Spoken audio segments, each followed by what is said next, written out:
Let's do this. What's the question? Peter Mackie.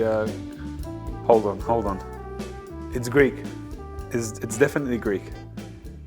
Machikalovianis. It would have been better if you wrote in Greek, not English. Is it match or mach? It's not match, definitely not match. Maxi Liovanis. Yeah, you should have wrote in Greek, man. Okay, let's go. Hey Father, I have a question. I know you are of the ancient Assyrian nationality. Tell me more about the Assyrians and their culture. Everything about you people fascinates me. Wow, okay. This is a very good question. Peter, it's a pleasure to answer this question. It really is. How fitting. The Assyrian New Year is next week. It's celebrated on the 1st of April. Some people know this as Akitu, or even Cha b'Nisan. Nisan being April and Cha is 1. So 1st of April. Wow. Yeah, this is going to be interesting. The festival symbolizes life. It was based on the spring equinox when the trees, the flowers, would blossom to life. For the beautiful Assyrian people, it's a time to reflect and reconnect with your ancient heritage as a community. That's what it's about, That's what the holiday is about. You have so many events that take place on this date. It's the first month of the Hebrew calendar, and this month is a celebration of the Israelites' exodus from Egypt, as we know.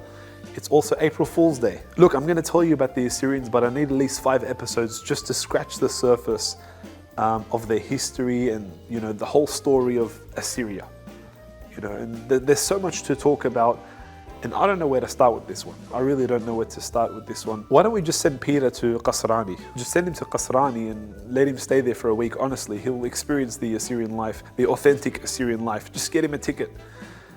He'll enjoy that. One flight straight to Erbil, and from there you can take a bus or something, taxi to the villages. Peter, send us an email and connect with the team if you're interested. You can actually experience the Assyrian life in Iraq if you want. One of our brothers, Qasrani, who lives an authentic Assyrian life, will take care of you. I have no doubt about it. You'll be in good hands. There you can experience the music, the food, the culture, activities, and everything that consists of the Assyrian lifestyle. You'll absolutely love it, and he'll be thrilled to actually have you there. Connect with the team, and we'll get you some details. There is so much to cover, but I'll try to dip my finger in every part of our history. It'll be a challenge, but let's see how we go. We call our nation Ashur, loud and proud, Ashur, Assyria. And there's no two ways about it. There may be other names that represent our nation, but take it from me, it's Ashur, loud and proud. And we have to start with ancient Mesopotamia. And when I say Mesopotamia, it's the Fertile Crescent spanning from Iraq, Iran, Turkey, Kuwait, and Syria. This is the birthplace of civilization, and it's basically just like using the terms Middle East, but back then. This was Mesopotamia. So within the Mesopotamian region, you had 3 main civilizations: the Assyrians, the Babylonians, and the Sumerians. There were a few minorities, but they had no influence and never really made an impact on society. However, the main 3 did. Each of these civilizations were masters in their respected field. They were inventors, doctors, architects, scientists, builders, astronomers, farmers, merchants, artisans, you name it, and we had a person for it. Each of these civilizations flourished during their time in all aspects of life. For example, the Babylonians, they were famously known for building the Tower of Babel. We know the story. They tried to build a tower and make a name for themselves by reaching to the heavens. They're like, we're going to reach up to God. And we know what happens when you try to be like God. There's no one like God. We know the story.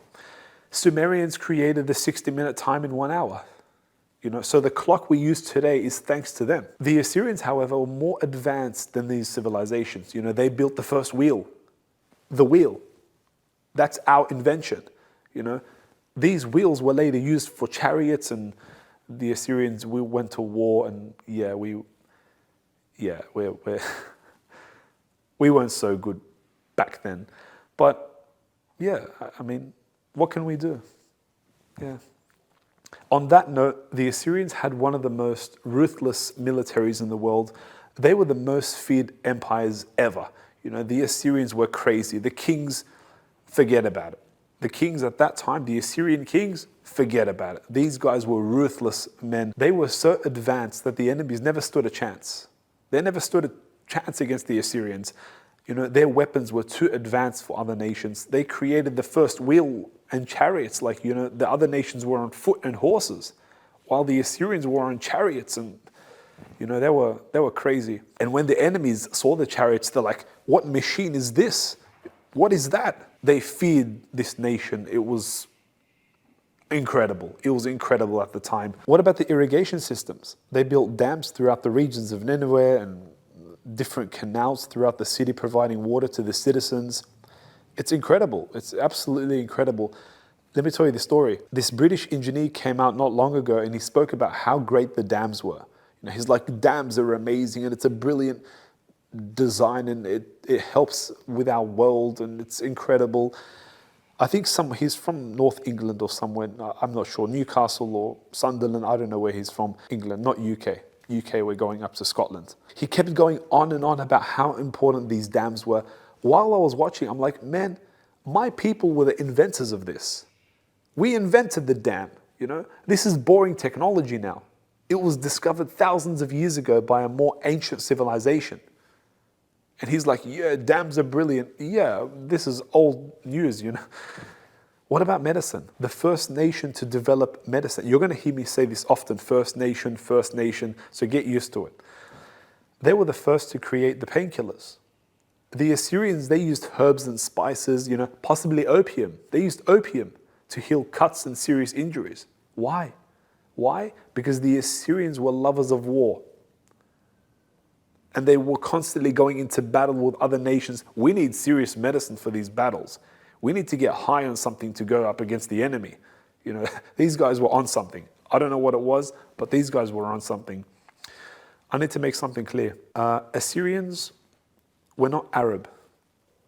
We don't belong under this Middle Eastern family. We don't belong under the umbrella of Arabs. We don't. We're not Middle Easterners. The West can label us whatever they want, but we don't fall in this category. And most importantly, we are not Syrian with an S. We're not Syrian, nor Iraqis. You got the wrong teachings. We're not Syrian, we're not Iraqis, and we're not Arab. Okay? We're the ancient people of Mesopotamia, the ancient people of Iraq. It's like calling Serbians Moroccan. Two different languages, two different religions. Everything is different. When you call us Syrian, not Assyrian, you're changing our language and our religion. Our whole history is being changed. Syrians speak Arabic, but Assyrians speak Assyrian or Aramaic, the language of Jesus.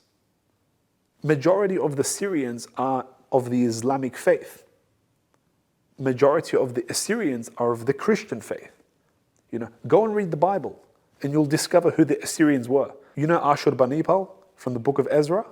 Ashurbanipal, or as the English say, Ashurbanipal. Yeah? King Nebuchadnezzar? What about King Nebuchadnezzar? These people are my uncles, man. King Nebuchadnezzar is my uncle. I'm just joking, but you get my point. We are the indigenous people of the land called Iraq. And no, we are not Iraqis. And we don't want to be. So thank you for the offer. God bless everyone, but we are who we are. We are the indigenous people of Iraq, the Assyrians. Iraq is the modern name for Assyria, for ancient Assyria. I want this to be clear. Iraq is the modern name for ancient Assyria. Today, the Assyrians don't call Iraq, Iraq. We call it our homeland, which is Assyria, Ashur. We actually call it Atra, like that's our country, our home, our land. Just like the Greeks, they don't call it Istanbul, they call it Constantinople. I remember being in Greece for the first time and we were traveling to Turkey for a holiday. It's like half an hour drive from one city to the next. And the luggage lady at the airport, she was like, "Bezes ya Constantinopoli?" I was like, "Opu?" did you just call Istanbul Constantinople? I couldn't believe this. She's like, Constantinople? Like, I was shocked. Are we going back in time? Honestly, it's unbelievable. Now, if you look at the flight times, if you go to Athens airport and you have a look at the flight times, in the Greek text, if you're trying to find Istanbul, forget it. You won't find it. And that's the mistake. I'm looking at the flight times and it's like London and Berlin and, Zurich and I'm trying to find Istanbul. I can't do it. It's not there. And I realized that they've actually written Constantinople. That's amazing. That's incredible.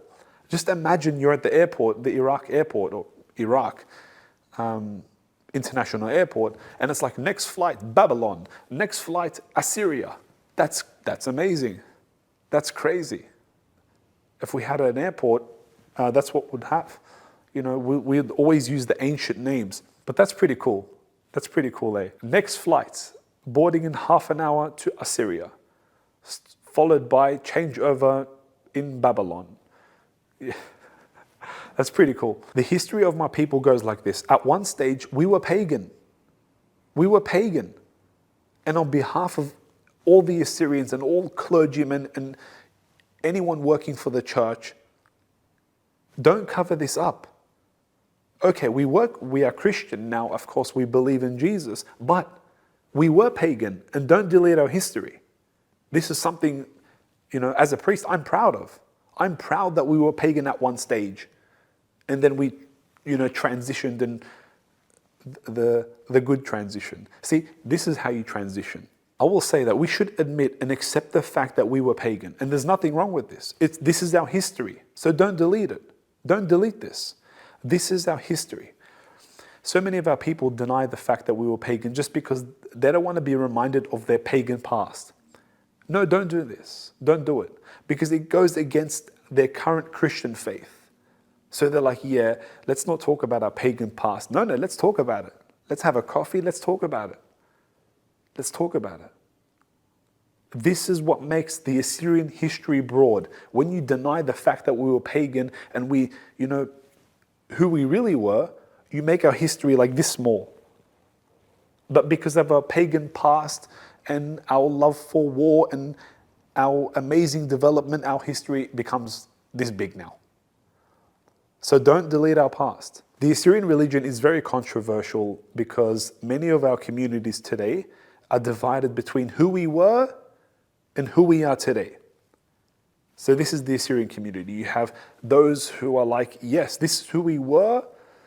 And the other side, it's like, yeah, but this is who we are today. You have this conflict. Let me explain. The ancient Assyrian people were very spiritual, and our earliest religion or belief was 100% polytheistic. We worshipped many deities and labeled them gods because, of their intense power. It was mainly the moon, the sun, lightning, the rain, etc. Basically all natural elements. But one of our prominent gods was Ashur, and he's depicted as a warrior holding a bow and arrow, riding a chariot.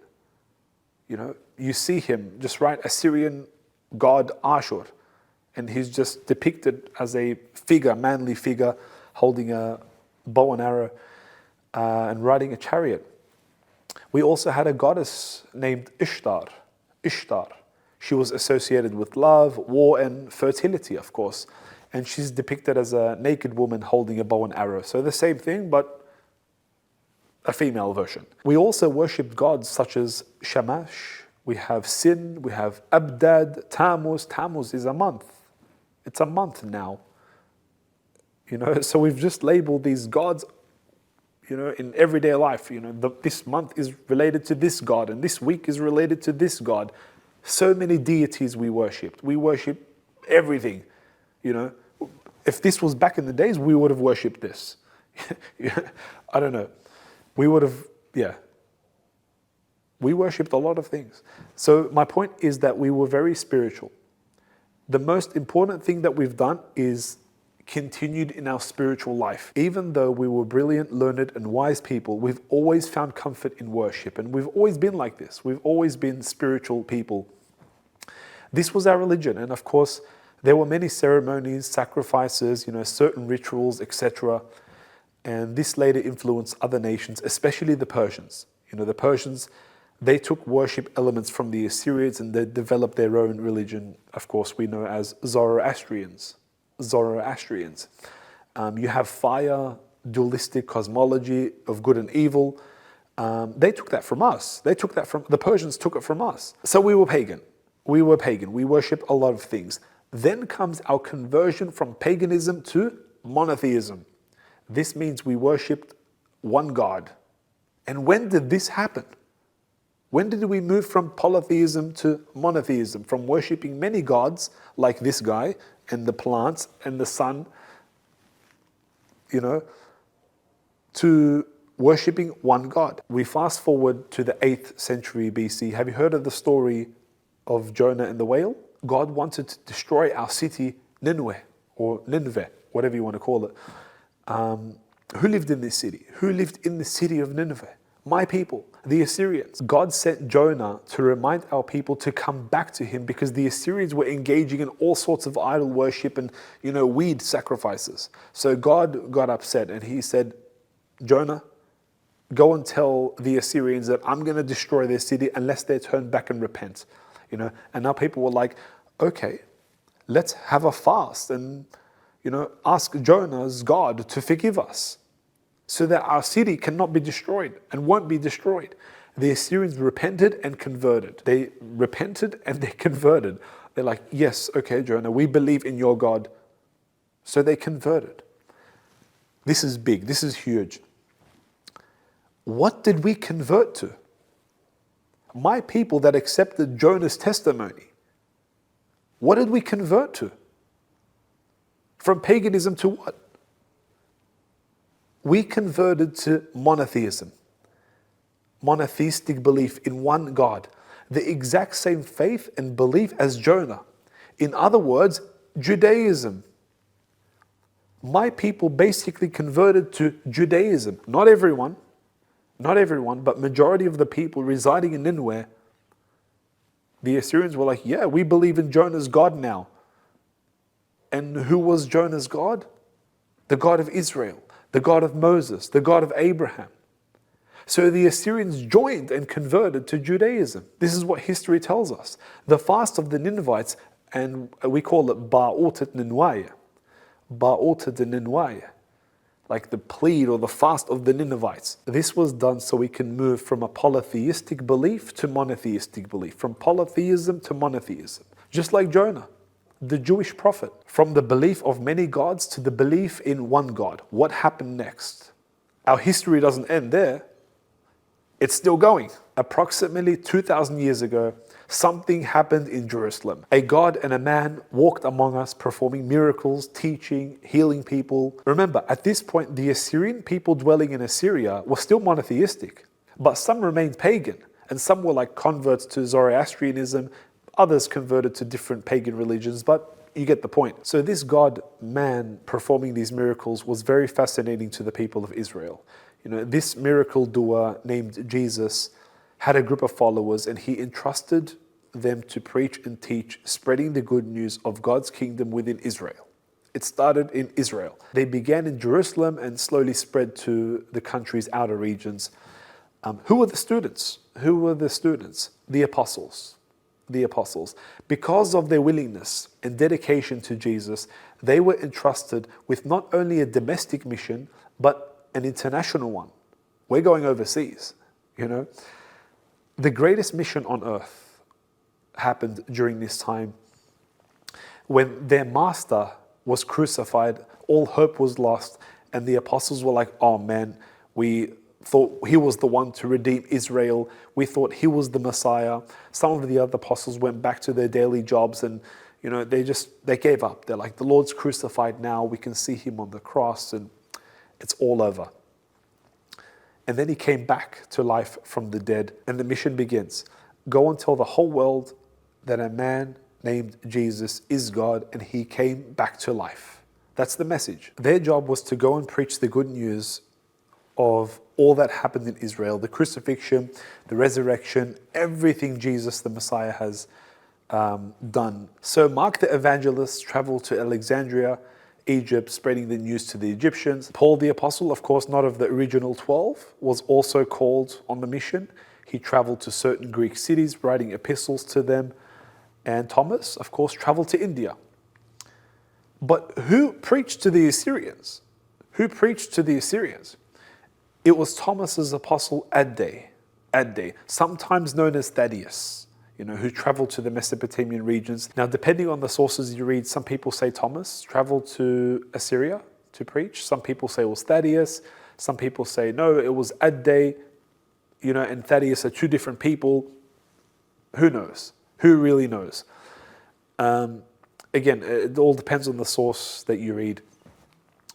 That's not my point today. My point is, whoever came, the good news arrived in our city. If it was Thomas, even if some people say Peter, there's actually a source that believes that Peter traveled to Babylon, and he didn't travel to Rome, or Babylon was considered the Rome of that time, of that era.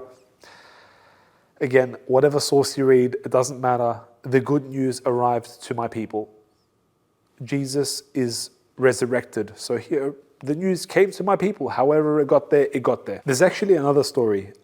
King Abgar, he received the news while Jesus was on earth. That's another story. I don't want to go there. Whoever arrived, the Assyrians welcomed them. And the majority of the people dwelling in Haran, Nineveh, Ashur, Babylon, we're reaching into Urmia now. We're entering into Persian territory. These inhabitants were very excited and welcoming of this new teaching. So when they heard about Jesus, they converted again. But this time, our people converted to Christianity, thanks to the apostle who missioned in our hometown. But this is important. We have to understand this. But not every Assyrian converted to Christianity.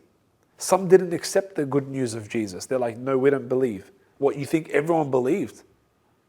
Some Assyrians didn't believe, so they remained Jews. They remained under the Judaic law. Because remember, paganism, Judaism, Christianity. We have to understand this. Over the years, the Assyrian community that converted began building churches and ordaining priests and following a liturgical calendar. They were fully engaged in the belief in Jesus Christ. These newly converted Christians, Assyrians, have shaped and turned the Assyrian nation into a Christian one. Assyrian parents had children and raised their children into the church, and their children's children did the same thing. So it became a custom to follow the tradition of what the parents taught. What this means is that you automatically become a Christian if you're Assyrian. That's what it became. Because it's like, yes, this is what we see around us. Let's baptize our child. Everybody done it. Everybody engaged in this custom. So this is why if you come across an Assyrian today, 99% of the time they're baptized. They're baptized, not by choice, of course. Their parents just baptized them. Because it's the custom, it's the Assyrian custom to get baptized within a church. Whether they grow up and they're like, yeah, we don't go to church anymore because, everyone's a lover of money and we don't want, that's a different story. That's another story. That's your choice. But my point is you're baptized. Ask an Assyrian that decided not to believe in Jesus. Ask an Assyrian. Say, are you baptized? You'll be like, yeah. He's baptized. Maybe he won't baptize his child. That's another thing. But, you get my point. Majority of the Assyrians are baptized. But what happened to the Assyrians who never converted to Christianity? What happened to those Assyrians? This is the question that's on everyone's mind. What, you think every single Assyrian converted to Christianity? No, they didn't. What happened to our other brothers and sisters dwelling in Mesopotamia who never accepted the Christian teaching? And don't give me this, yeah, we converted, we all converted. No, we didn't all convert, You can't convince a non-Christian to believe in Jesus nowadays, so you're telling me you can convert a whole nation and everyone was like, yes, we accept? No. There were some they were like, no, we reject. We don't want to. We rather be under the Jewish law. It's simple. The Assyrians moved to other regions and lands because they didn't belong amongst the converted Christians. See, the Assyrian Jews were celebrating on Saturday. The Assyrian pagans were doing their own rituals, of course, the equinox, the winter solstice, And the Assyrian Christians were celebrating on Sunday. They saw the prosperity of Christianity within the land, thousands upon thousands believing in Jesus as the Savior. And there was this rapid conversion of the Assyrian people. The other Assyrians that didn't convert feared. They knew the growth of Christianity will eventually take over and influence their other beliefs. So Christianity just spread very quick. And it's you don't hear about the pagans anymore, and you don't hear about the Jews. The Assyrian pagans and the Assyrian Jews, to be exact. So what did those Assyrians do? What did those Assyrians who didn't convert do? Where did the Assyrians go that didn't believe in Jesus? What happened to them? What, you think they just didn't exist? No. They went to Anatolia, modern-day Turkey. Some traveled to Persia. Some Assyrians went north and crossed Turkey and went to Armenia and Georgia. This is why Armenia has a connection with the Assyrian people. We have a connection. Of course we have a connection, because our people went to your land. Others went to south of Phoenicia, modern-day Lebanon. Some went to Israel and even further to the Arab regions, Now, those Assyrians that were dwelling in foreign lands, they had no connection to their homeland anymore. They're we're far from Assyria, so what are we going to do? They mixed and married other cultures and they lost their Mesopotamian roots. That's what happened. That's what happened.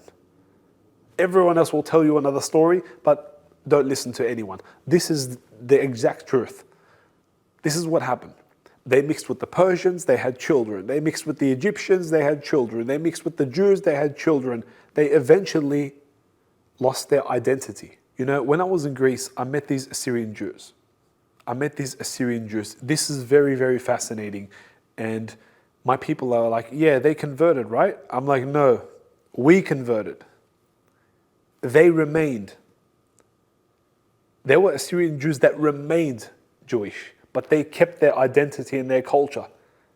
I'm just talking to them in Assyrian. I'm Shlam alochun dachitun. They're Achnan spai wa chamintim min Hashem. They use Hashem for God. We say Maria. They use Hashem. But I'm speaking in Assyrian to them. It was so weird because I'm not used to seeing an Assyrian Jew. And they're looking at me we're not used to seeing an Assyrian Christian. So it feels awkward. It really does. They should feel like this because they converted before we did.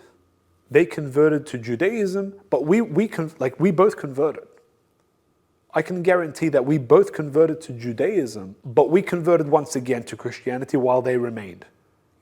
I'm not talking about myself, I'm talking about our ancestors. They continued in speaking the language, and it's very fascinating. I don't know, they're mixed. These people mixed, and you find them everywhere.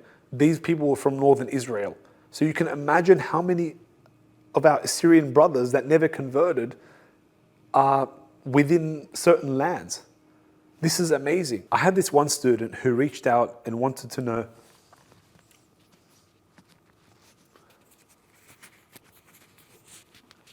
there we go, perfect. I had this one student who reached out and wanted to know about the Assyrian history. I asked him, I said, what's it for? He's look, it's not for academic reasons, it's just general knowledge. He's it's just general knowledge. I think I have Assyrian roots. That's what he said to me. Because he saw the title in my profile, it's I teach Aramaic, and he's are you Assyrian? And he wanted to know more about our history. This guy was from Bahrain. He's from Bahrain. I thought he was Arab, or Bahrainian, whatever you want to call them. Are they Arab? Yeah, of course they're Arab, but or do they consider themselves? I don't know. He had this photo of his great-grandmother, and she was wearing this unusual uniform. He said, "This is not our culture. This is my great-grandmother, but this is not what we wear." Because Bahraini women, and of course all Gulf countries, are strict on what the women can wear. I think a burqa, or burqa, whatever you want to call it, niqab or hijab, that's what the women can wear. There's another one, chador. I don't know what it is, but as the more you go down on the list, the more you're covered. I think burqa is the most fully covered one.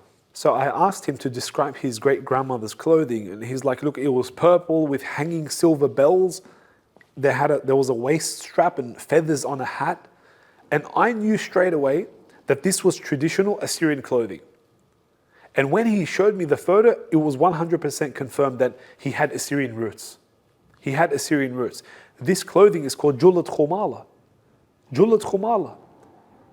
This Arab guy from Bahrain, his great-grandma was wearing that clothing. This guy was Assyrian. This guy was Assyrian, and he mixed with the Arabs. And do you see what I mean? Our people spread. When Christianity took over, people were like, yeah, we don't want anything to do with it. So they went east, they went west, and eventually they lost their roots.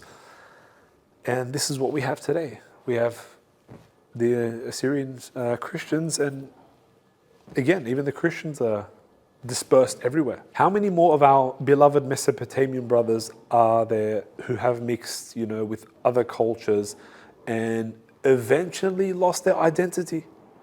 How many Assyrians are there that have lost their identity? Now, many of the Assyrian community today are torn between our polytheistic history and our current monotheistic faith. When the practicing Christians, not the fake ones, but the real ones, hear the topic of our ancient paganism past, they don't want to associate with our history. They're like, no, we were terrible people, worshipping nature and creation, we were lovers of war, etc. And I'm not proud of this. This is what the Assyrian community believes today. So they don't want to be reminded about their past. About me, of course, I'm 100% proud of my history. At least we were spiritual. We worked with what we had. We worked with what we had. We knew that creation is amazing and there is some power behind these natural elements. Okay, we worship them, but did we know any better? Did we know any better? We were spiritual. Yeah, I'm proud of my history. I'm proud to say I was pagan. I'm proud to say I was a Jew. And now I'm proud to say I'm a Christian. What's wrong with it? What's wrong with this? Don't deny our history. The law of Moses wasn't written yet. We had no access to God's commandments. Our empire existed before Moses received the 10 Commandments on Mount Sinai. You can't delete our history. We were who we were. Proud Assyrian, proud pagan, proud Jew, and now proud believer in Jesus. Don't delete our history. I choose to believe in a God-man who came to save the world. I could say the polytheistic religion, prepared the Assyrian nation with a belief in one God. Do you see there's a cycle? We went from polytheistic to monotheism. Because if we went from polytheistic to Christianity, that would have been quite difficult. That would have been quite difficult. But we transitioned from, this is the only time you can transition, from religion to religion. From polytheistic to monotheistic. We were fascinated by creation and now more fascinated by the Creator. As I mentioned earlier, the Assyrians accepted Christianity very, very early. They built churches throughout their region. The Assyrians were one of the earliest Christian converts. And for the Armenians, there's this idea that's floating around that the Armenians were the first Christians. The people of Armenia, they weren't the first Christians. It was the Assyrians that were dwelling in their land. It was our people that converted to Christianity first. And I'm not boasting, but I'm just telling you the truth. Armenia was the first nation to adopt Christianity as a state religion, yes. But not the people. Not the people. We converted there, yeah. We were the first to convert. But we didn't have a nation at the time. We didn't have a nation. So we can't say, yeah, we were the first nation. We had no nation to call it ours. It was taken over. At that time, the Assyrians lost their power. But as a people, we were the first Christians, yeah, we were. Just to make this clear, Armenia was the first nation to adopt Christianity as a state religion, whereas the Assyrian people were the first to convert to Christianity. The people, not a religion, not a signed document. That was Armenia, 300 AD or something. But the Assyrians were actually a converted people. They actually converted. But you're thinking, hey, what about the Jews? They were the first Christians. The disciples, the apostles, the people of Israel. We accepted Christianity while Jesus was walking. The legend has it that the king of Armenia, King Abgar, sent a letter to Jesus. And Jesus replied through one of the apostles, and the letter went back to the king, and Jesus sent his disciples, and of course Christianity flourished within Armenia. But our people were there. Our people were there. They converted to Christianity. Until now, the churches of the Assyrian people have flourished in different lands. There are 3 divided churches within the Assyrian community, and everything's the same. Everything is the same. The language of Jesus they speak, theology, the prayers, the hymns, everything is the same. However, each one differs in political position and finance. Their view on politics. One church is like, yes, let us be your darling government and we'll do everything you want. The other church is like, get out of our way and we don't want anything to do with you.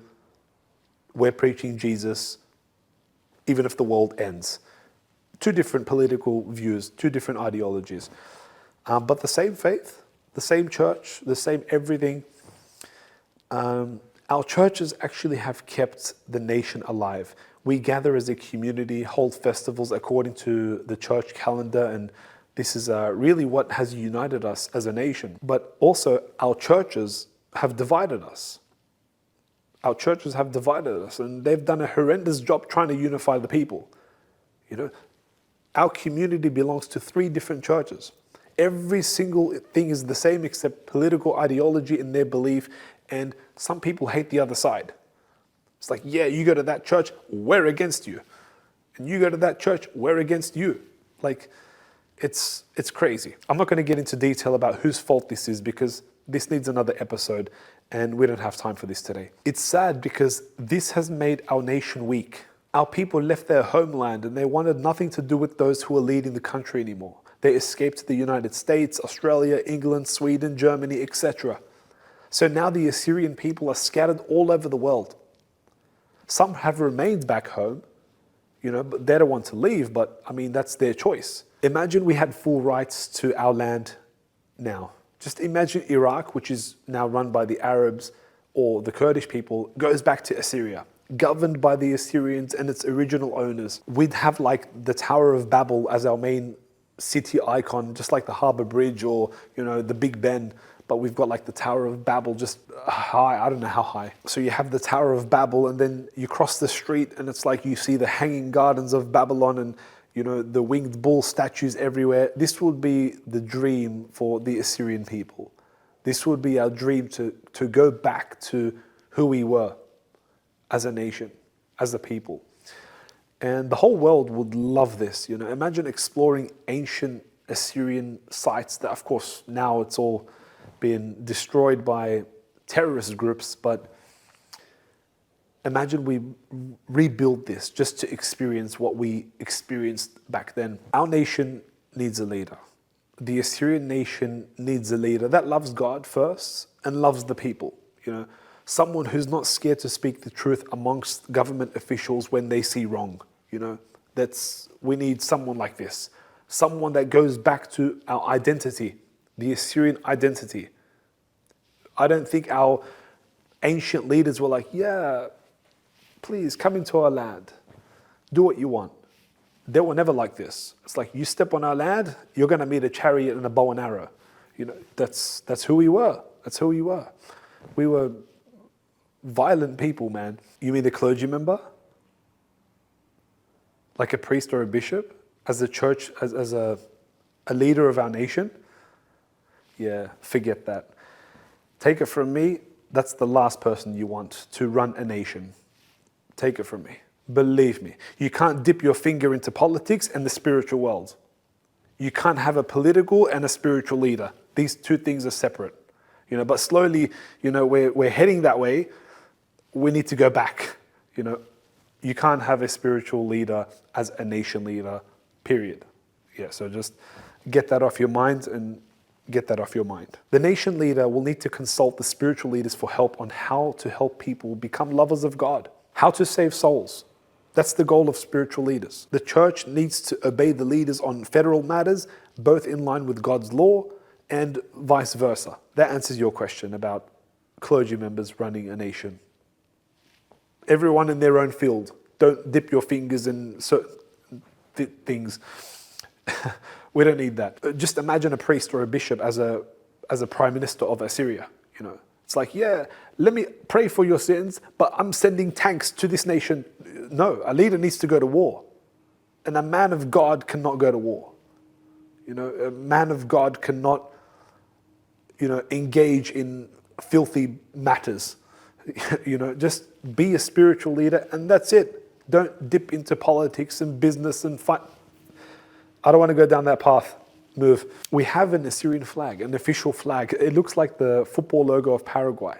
Have you seen the football logo of Paraguay? The national football team? It looks exactly the same. The golden circle in the middle of the flag represents the sun, in which all life needs heat and light to live. Very simple. Then you have the sky blue star, which represents peace. The sky is blue, right? And heaven is associated with the sky in blue, and you get the picture? Heaven is associated with peace and tranquility, and the four corners of each point represent the land. Have a look at our flag, it's beautiful. This means peace, harmony, tranquility within the Assyrian land. Then you have the three stripes flowing from each point. You have three stripes flowing from each point of the star, one blue, red, and white. These are the main three rivers within Assyria. You have the Great Zab, known as Zawa, sometimes Zawa, Euphrates and Tigris rivers. Each color signifies something special. The blue is abundance, red is glory, and white is peace. Now, above the blue star, there's an image of the god Ashur.